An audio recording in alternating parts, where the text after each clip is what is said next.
Sənin bizim həyətdə nə işin var? Sənə demişdim axı bir də bura gəlmə.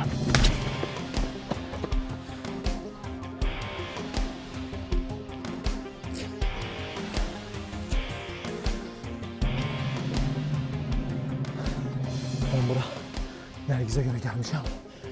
Nergiz'le de gideceğim.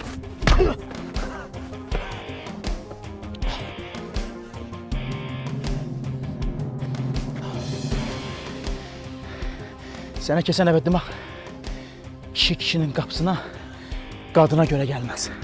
Sen ne demek istiyorsan?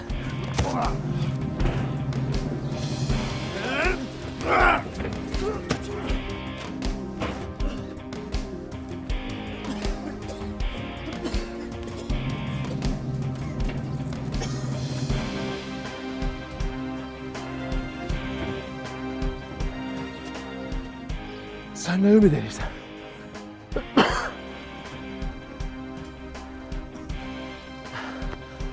Sana demiştim bak. Nergiz'e göre gelmişim, oyuna da gideceğim.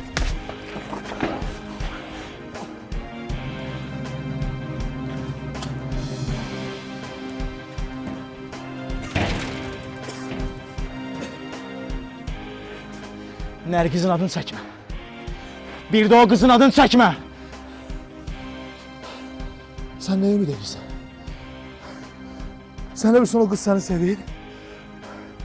Nergiz beni seviyor. Ben unutmak için senden istifade edirdi. Başa düştün sen. Başa... Çıx get buradan. Çıx rədd ol get buradan. El çək. O kız